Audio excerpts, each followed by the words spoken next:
Fitz of Writing.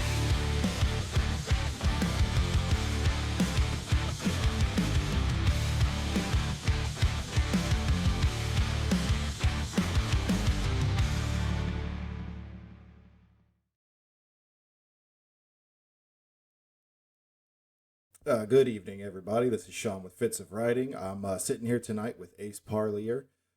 He is the author of the book Voided, which would you say sort of a sci-fi novel?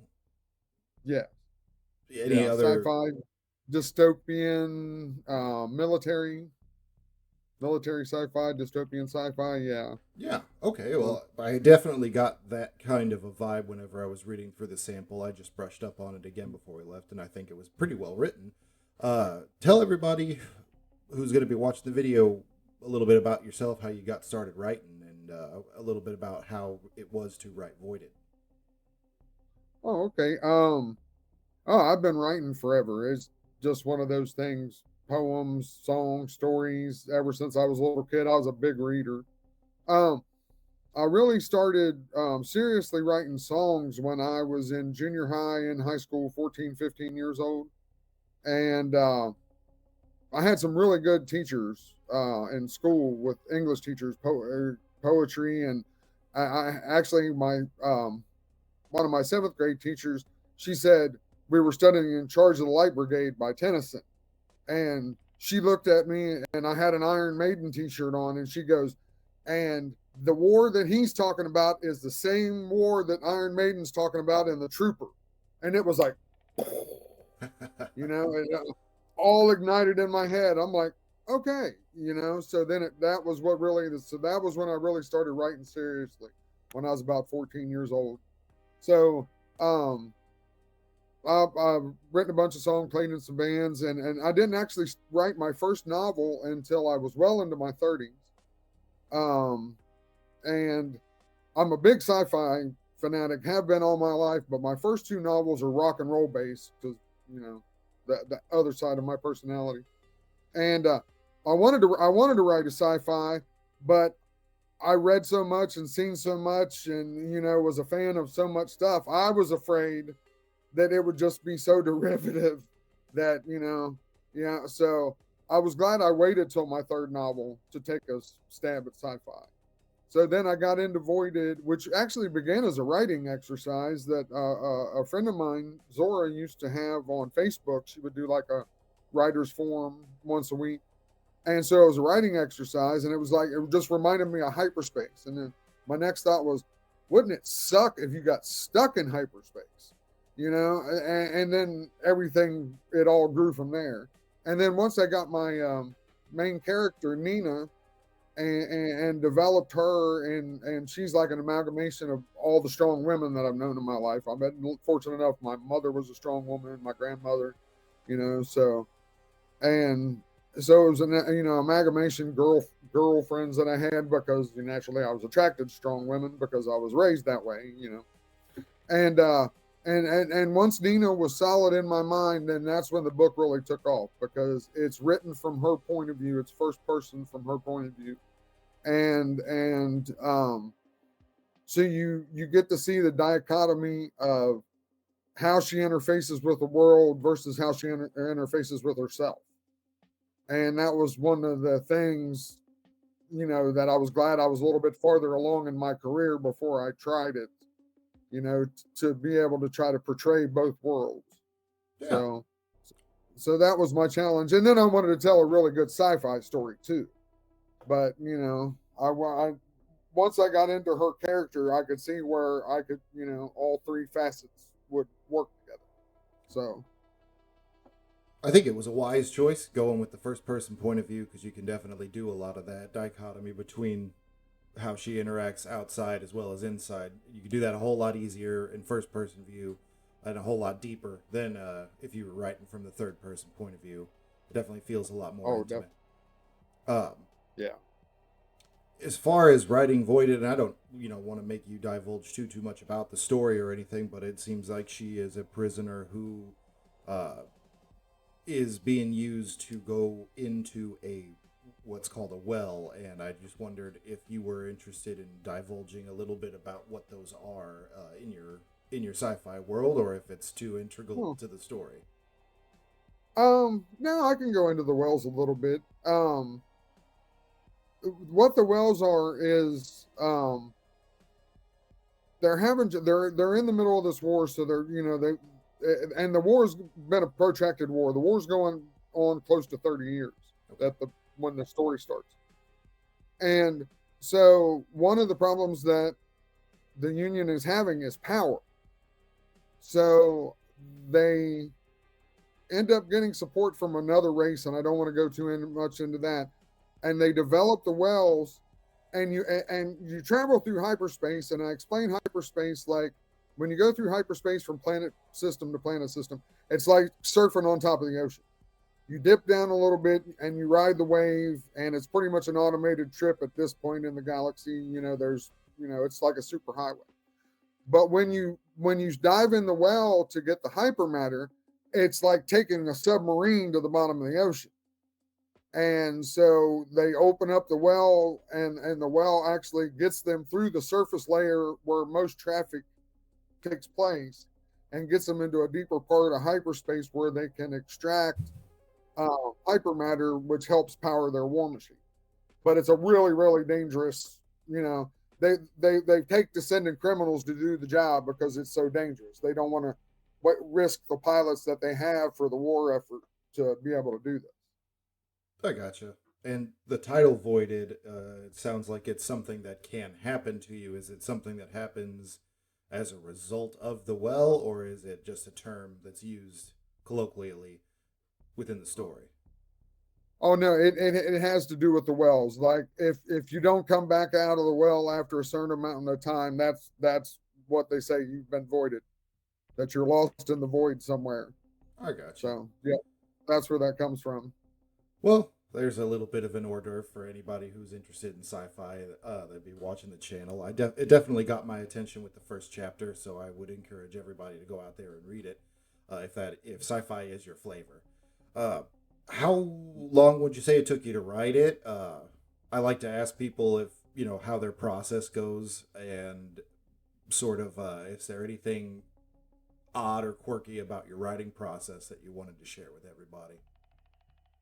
Well, the first draft of Voided took me probably about 9 months. I think the first draft took me about 9 or 10 months, and then revision after that. All told, I had it ready.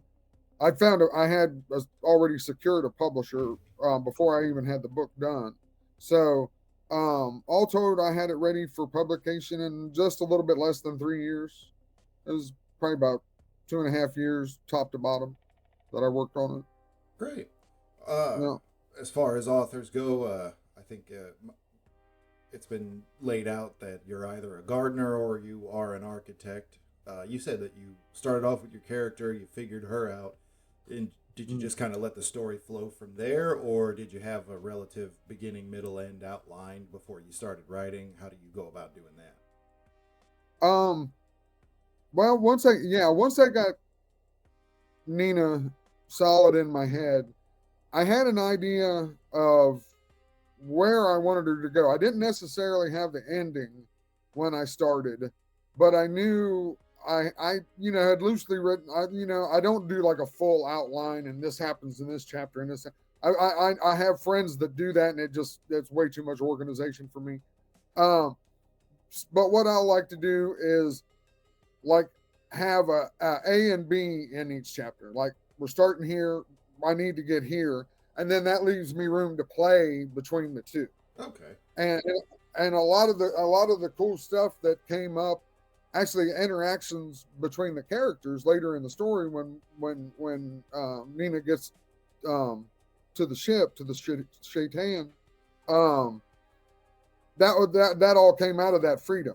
I knew what the chapters needed to do to move the story along, but it became about her interaction with the characters. It came about, about her empathy. So that kind of, once I kind of hit on that theme, then that helped really fill out the chapters, as I moved along. But that was all, it wasn't planned. It was spontaneous. So. Well, that's good. I definitely run into more folks who kind of fly right by the seat of their pants than Yeah. outline. I'm an outliner. I know myself well enough to know that if I don't have most of the bullet points of a story put together, I get distracted and then I forget where I'm going. But there's an awful lot of the gardeners of that analogy from earlier that go do that. Ryan of the channel does that as well. And I think that it's very interesting that folks can do that, but you seem to have at least a toe or two on the other side of the fence where at least you know where you're going. Yeah. And then you can just have, like you said, all the fun in between. Right. Yeah. Yeah. You said that you had written 2 other novels before Void Yes. came out, and they were rock and roll themed. Like, are we saying nonfiction or just? No, they're both fiction. Okay. Yeah. Sierra Court Blues is my first book, and it's pretty much a roman clay about stuff that happened in my very first successful band right after I got out of high school. But it ended up being about a lot more stuff that happened later on. Just I kind of compressed it all into one fluid story, and so it's about me and my best friend growing up in our bedrooms, guitars on our lap, summers, playing. and when our first band really started getting going, we were playing around Cincinnati. We were starting to get into the clubs. We were starting to get a following, and everything started falling apart. Everybody's heads, and I have to include myself, heads started swelling because I was the lead singer. So, it quickly fell apart. So that's what the first book's about. It's a coming of age story, of what I learned through that experience. I gotcha. You think that the music that you've played, so what all instruments or positions in the band have you done? You were the lead singer in the first one. Were you also playing guitar? You're the lead guitar player? I played rhythm and lead in the Malevolent. That was the band that I was in during that Sierra Court Blues period. And then I was in a few bands, really good cover bands once I got a little older that we made good side money. We were weddings and I just played lead guitar and sang backup in those bands. I gotcha. And then I was, when I joined Chaos Ritual, a friend of mine, we started an original metal band when we were in our 40s, and it actually went really, really well. We were together for 5, almost 6 years, and really made a dent in the Ohio scene. We played everywhere: Ohio, Dayton, Columbus, Indy, Louisville. So we played the circuit around here. We did really, really well, and then that fell apart, and I started doing a solo thing, mostly just recording at home. I haven't been playing out here lately. I've been working more on my writing and poetry here lately. So, well, I took a few years break in between my second to last show I ever played and the actual last show I ever played. And if you're not doing it regularly, it can wear you out the older you get. So, I feel you there. Exactly. Yeah. Staying up till 2:00 in the morning is not easy nowadays. No, it is not. Especially Friday nights when you've had to work all day too. Oh yeah. Can't quit your day job not playing music. Yeah. So, no, definitely not, especially originals. What would you say was your favorite band or show that you've ever done an opener for? My favorite opening was would it probably have to be when we opened for Soulfly. Oh wow. Yeah, we opened for Soulfly and it was mad. That was the biggest show we ever played. That club was packed to capacity and they were turning people away, and that was a great show. We had a lot of fun on that show. Well, obviously, in your first 2 books, your music had quite a bit to do with the stories you were telling, as well as it sounds like some personal experiences. Do you think that any of that creativity that's exercised in that vein had anything to do with or help you beyond just plain old preparation in writing Voided, or like is there anything that's even remotely musical in Voided or anything? There's not really. Well, the only thing really musical that I mentioned in Voided really is when in the first chapter when she's still in prison. That was her escape was music, and then that came from me because that came out of if I was in that same situation, what would I do? Sure. And that was music would be my escape. That would be how I would cope. So, and Nina adopted that for me. But really, I don't now. Voided was mostly just my crazy fandom of sci-fi over the years, and just and keeping a close eye on not being derivative. As I was doing stuff because I'd have ideas. It's like, no, this happened here. No, this happened here. So you know, a little Striving bit of for that. originality is always a good thing. Yeah, Uh, striving for it's not easy. yeah. I when I was thinking about that question to ask you, I was kind of reminded myself of like a band like Coheed and Cambria, who always forever like had uh, their albums were telling stories that were relative to graphic novels that the singer was writing and everything. And I don't think a whole lot, definitely not everybody, knows that that's the case. But Right. it's hard to understand one without the other with that band, and I didn't know if maybe they're not the only band that does it. They just came to mind. I didn't know if maybe you, Yeah. when you were in your original metal band, did you ever try anything like that to tell a story with your music or anything? Yeah. Well, I was the main lyricist in Chaos, and um most of the lyrics. I mean, they were stories in a way, but I never really because I'm heavy into poetry too. So I was drawing more on um, classical poetry and stuff, and mythology, and some sci-fi. Like we had a song called "Stormbringer" that was about Elric of Melniboné Okay, that I had written. Yeah, because I was a big fan of those books, Michael Moorcock, and so I wrote a song called "Stormbringer" about the sword. So, but yeah,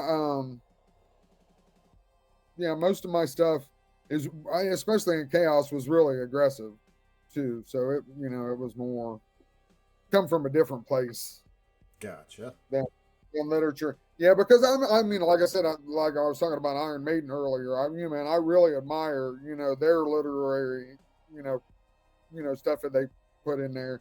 Writing about Robert Heinlein or the stuff and stuff like that. So I always Tool. That they do a lot of that too. Coheed and Cambria is an awesome example. And so yeah, I'm into those kind of bands. Rush, Neil Peart's my favorite lyricist of all time, and ironically enough, he died on my birthday, Well, and it was just devastating. I was just like, no way. worst Yeah, yeah, present ever. yeah. Worst present ever. My favorite lyricist. Yeah, yeah. I'm a Rush fan. I've seen him a few times. Yeah, all the stuff he wrote about Red Barchetta and moving pictures and all that stuff. So You and me both. But mhm. uh, the the last question that I kind of wanted was just one out of more pure personal curiosity. If there's any other author musicians out here, what that come across your video, is there a place that anybody can look up your music? SoundCloud, Spotify, anything like that, or did you Oh, guys? yeah, everything's on the first. Um, all the chaos stuff is on SoundCloud and Spotify. Um, and then my solo stuff's on Spotify and my YouTube channel. I have visualizers and there's some actually some poems that I did on their video poems that I did with an artist friend of mine. Okay, She yeah she's a photographer and a videographer and she actually did a couple of videos for Chaos Ritual and they're on there too. So it's like my YouTube channel is like a whole thing of my career, poetry, music, my new stuff. So it's all on there. Great. Well, if anybody wants to check that out, what is the name of your YouTube channel? It's Lawrence Parlier. It's YouTube at Flux Corp. FLUXCORP. Okay. I wanted to ask you about just to bring it back to the literature and everything, to ask you about how your experiences was. You said with that you had a publisher laid out ready to like pick you up as like before you even started writing. No. Was that something that you sought out? Did they come to you? You said it was, let me see, Elite Lizard Publishing. Is that Yeah. That's publishers. Yeah, their publisher for Voided. Sorry. Oh, you're fine. No, Lizzie's great. Actually, what it was I had the book about 3/4 of the way done, Okay. and I just she had started Elite Lizard probably like 2 or 3 years, I think, before Voided was published. And she just happened. She was one of the indies that I just followed on Facebook that I'd interacted with, and she put up a post where she hadn't published any sci-fi, and I was like, I got a story for you. So I sent her the first chapter, and she was like, yeah, when it's done, send me the whole thing, so I can read it. Okay. So that's really what helped me get me across the finish line with with my second draft. Was having her like it so well, and wanted to see it. Is she still publishing? Oh yeah, she's still publishing. She does probably about 10 or 12 titles a year right now. She was doing more, but she was trying to scale it back. She does a lot of children's books. She's got some really great children's books. That's how she started. Okay. And then she had done some poetry and a couple of novels. And then, like I said, she said she wanted to branch out into sci-fi, so I just happened to catch her right at the right time. Well, sounds like it. It sounds like you hit the bullseye on the first try. As far as like working with her and everything, how would you say that went? Like, typically, if you go for traditional publishing, they help you with editing, they help you with cover art and everything like that. Did you get those kind of helps from? I believe you said her name was Lizzie. Yeah. Okay. Yeah, Elizabeth. Yeah, she was great with editing. We actually went through the whole book, me and her, and trimmed a lot of fat out of it. She was great. She's got a great eye. And then we went through it with another editor that she hired, a content editor, and we went through the story again and tightened it up. And it was the best editing process that I'd been through of the 3 books. She was really, really thorough. And so it turned out good. That's one of the things I like about is it's tight. Every sentence that's in there is absolutely has been weighed and measured and, is pulling weight. And so, yeah, she really helped enhance the final version. Well, great. Yeah, she was. What other parts, if any, did she help you out with? Like, was there any kind of a marketing boost that she helped you out with post publishing and everything like that, or is that more that fall on your lap? Well, most of it fell on my lap. I mean, she did have some avenues that that she developed, being in business. But like the hardcore promotion was left to me. She got me some editorial reviews before the book come out. Okay. But yeah, the hardcore marketing was on me. She helped with the book cover too. We had a contest online for the book cover. We had 2 different versions, and seeing what everybody wanted to help build interest before the release. So sure. Yeah, she helped with a lot of stuff to get word out about it. Yeah, she was really, really great. I'm glad to hear that. It sounds like it was a really good experience. Would you, if you wrote something again, would you keep using her if she was willing to publish with you? Or able to, I should say. Yeah, well, we've already talked about, I'm working on the sequel to Voided now. Okay. And I've already sent her the first chapter of it, and yeah, she's got to send it to me when you're done. Because I told her I'm in the first draft. I wasn't as far along as I was with Voided initially. So I told her, I was like, yeah, it's gonna be a good while before it's ready.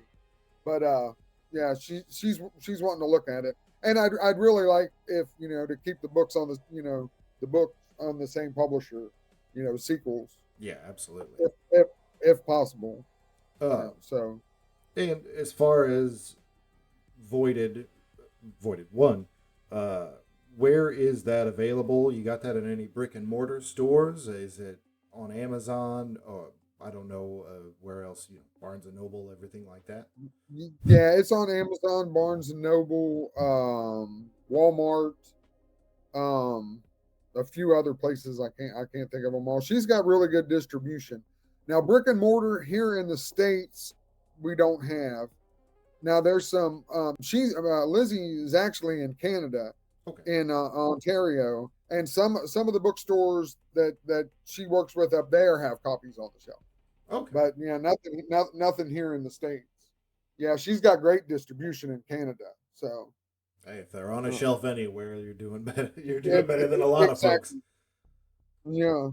That's awesome to hear. Well, I'm glad to hear that. I'm glad to hear that you've got a follow up coming to it. Are you envisioning like just the sequel, a trilogy, some kind of ongoing series? Um, it'll probably end up being a trilogy. I think I've got enough material um piled up for it to be a trilogy. I don't want to do an ongoing series because I actually have a sequel in mind for my second book that I want to explore too.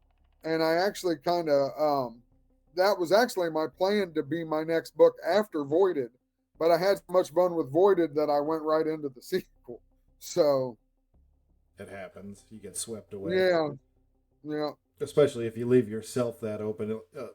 You hear a lot of people talk about how like, oh, they left it open ended, so that people would want a sequel. Sometimes the author does that to themselves. I did that with my first book, and then I regretted it because I don't think I'm writing a sequel to it.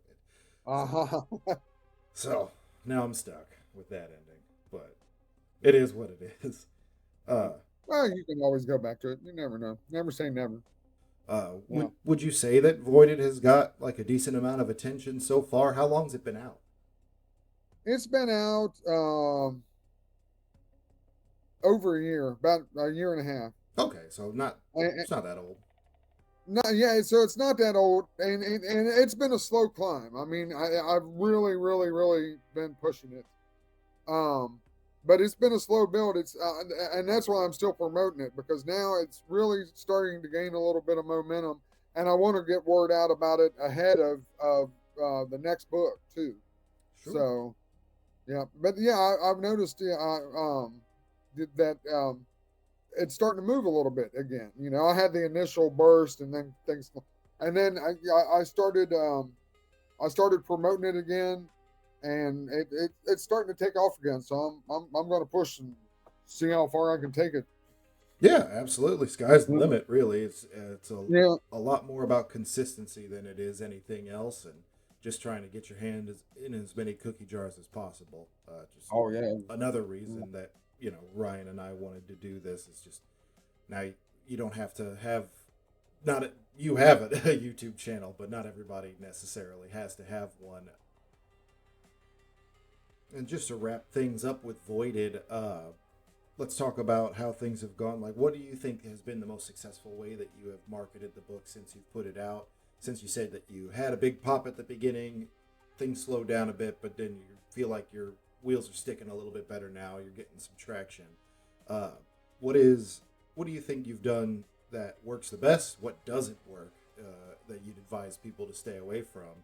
And tell me a little bit more about those reviews that you got prior to release. Oh, okay.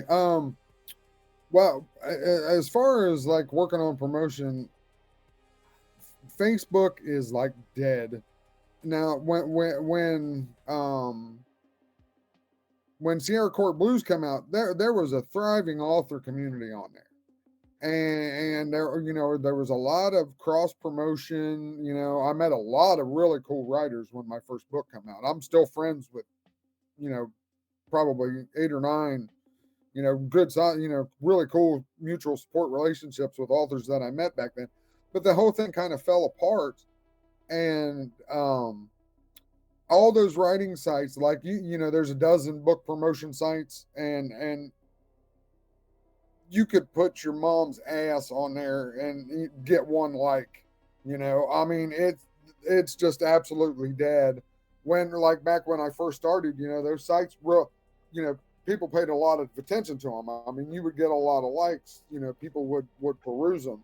And I kind of think one of the things, because one of the things that's been successful for me with getting Voided going again is BookTok, is TikTok. Really? Yeah, it's helped a lot, and not really so much from posting, because I've got you know, I've done a, yeah, I've run a few ads on there, and the ads have helped. But what really has been helping is just being involved in book talk and being in on the lives. It kind of has the feel like Facebook did 10 years ago. You know, that's kind of like the author community. That's just like they moved to the new thing. So I'm trying to catch up with that. That's And so yeah.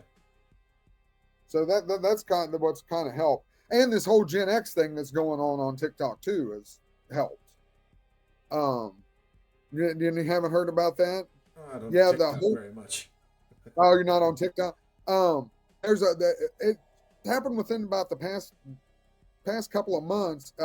Gen X, like you can get on there and, you know, hit Gen X, and there's scores and scores of people, and a lot of them are content creators, are like artists or, you know, writers, and they have red X's. They've put red X's on, you know, around their name, and they've started like a follow campaign, like all my Gen Xers, you know, if you were born between 65 and 85, you know, hop on here. And so I've gotten a lot of new followers from that, and kind of boosted what I was doing with the book ads. You know, I put a couple of new ones on there here in the past few weeks, because, you know, like my first book's, you know, 80s nostalgia at its finest. You know, that's the period when the book takes place, is late 80s, early 90s.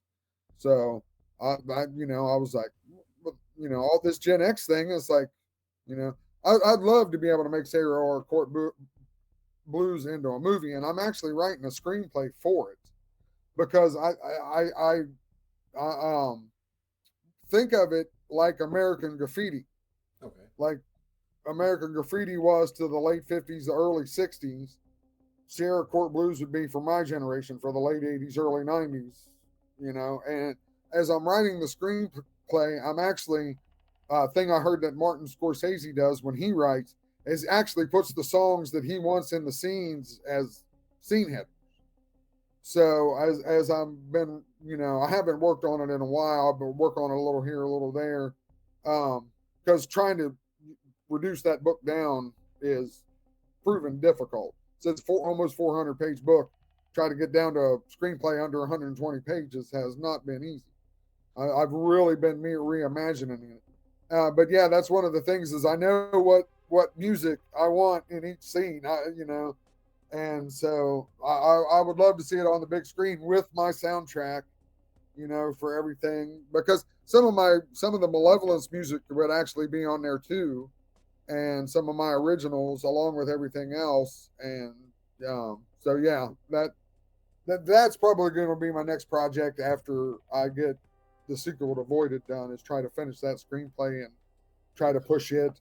I've got a screenplay for the Frontman I've been pushing, and entered into a few contests, and I've gotten second, third round, but I've never moved on past that with the Frontman. So Oh, when I get when I get Sierra Court Blues done, I'm going to try the same thing.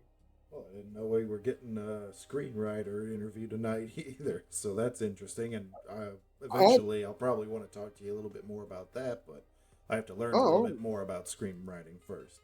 Uh, but yeah, we're definitely open to talking to folks who write screenplays and things like that, because really any medium that tells a story. So well, right. Well, I never thought I would, and then I met a guy that wanted to option the Frontman, and told me that, you know, he, he wasn't able to get the investors to be able to start the process, but he told me, I mean, he gave me some great advice. He's like, if you really want to make money, he said, write the script yourself. He said, you get the money for the option in the book and you get the money for the screenplay. That's two different checks. You know, he's like, something to think about. And so, and he actually helped. He had quite a bit of input on it. So Two checks is that's more how than that. one. All right. Yeah. So, Oh, go ahead. I'm not trying to interrupt you. oh no, you were going. So you know, that's I like I said, I had never in a million years, you know, thought I would write a screenplay or was capable of writing a screenplay or, you know, but like I said, I was like, I was in between projects and I'm like, can't be that difficult. Well, yeah. It was, but my initial thought was it can't be that much different than what I'm doing. That's not a bad initial thought to have. You just have to figure out the ways that you're going around it. Uh, Well, the last thing that I wanted to ask you about the whole, like the publishing part, I know that reviews are a great way to get you on the algorithm when your book's available for purchase online and things like that. Once you hit a certain number, it's almost like it sort of boosts your visibility a little bit. Out of the reviews that you've gotten for Voided, I like to ask folks, like, what's the best one that you think you've gotten? Like, what's your favorite? my favorite is, well, I love the review that the pre-order review. Um, I'm at blanking out here on what the lady's name was now. But that was a great review. But the one was one that came out of nowhere, and I can't remember her name right offhand either. But she gave me a glowing review, and she gave me the best review, but she only gave me 3 stars because of the unresolved plot lines. And at the time, I wasn't sure I was going to do a sequel. It's like you said, you know, you're stuck with that ending, and I wasn't sure at the time that I was actually going to do a second book. And a few reviews are like, "Oh, I hope there's a sequel," and she was like, "Yeah, there's a lot of unresolved issues," and she just went like, that there wasn't ever going to be another book. She just kind of, but she understood a lot about the plot that a lot of people missed. I mean, she wrote a really, really nuanced review, because I haven't had a lot of reviews for Voided. I not as many as my other 2 books. So It's always great to know that a complete and total stranger has seen some of the stuff that you've laid out in the story and catch it, smelling a little bit of what you're stepping in. Yeah, exactly. Yeah. So that's my favorite review. If you're the lady who left that review, he will give you a second book, but you have to give him 2 more stars. Yes, exactly. It's on you. Free copy of the sequel for 2 more stars. Signed. There you go. The offer's out there. All right. Well, we are about out of time here. So what I wanted to do at the end was to just kind of make sure that you listed any which way anybody can follow you. So you're on TikTok. I assume you're on Facebook. Otherwise, there's no way you would have seen us. I'm going to put your handles below in the description of the video and everything. But go ahead and just tell everybody where they can find you, where they can find your book, your music, anything that you want people to know. Oh, okay, great. Yeah, I'm on Facebook, Ace Parlier on Facebook, Instagram, it's under my real name, Lawrence Parlier. TikTok's under Lawrence Parlier, my real name. And then, like I said, I've got the YouTube channel, which is just a mash of everything that I do, and LinkedIn, but nobody plays around on LinkedIn. We've gotten a couple of authors. There's a lot of author stuff on there, but I don't know. I don't know. It disturbs me. I don't mess around there as much as I probably should. Well, one of the things is the marketers. I just get so much spam from people wanting to sell me, wanting to do my covers or wanting to do, I get so many of those messages, so I kind of avoid LinkedIn a little bit. But that's all my socials. Actually, my band, my solo project has its own website, and that's fluxcorphq.com. Um, and like I said, all the music stuff's on Spotify, on my YouTube, um, Apple Music, um, SoundCloud. So yeah, I'm not hard to find. Good. It's good to be everywhere. All Yeah. right. Well, Ed, if you guys enjoyed this review or you have any questions I didn't ask that you want to ask Ace, definitely leave them down in the comments. I'm sure he'll be keeping an eye on it and respond accordingly. Just don't forget to like, subscribe, comment if you have a question or if you'd like to talk to us, and we will catch you all next time. Ryan, this is for you. Fade to black.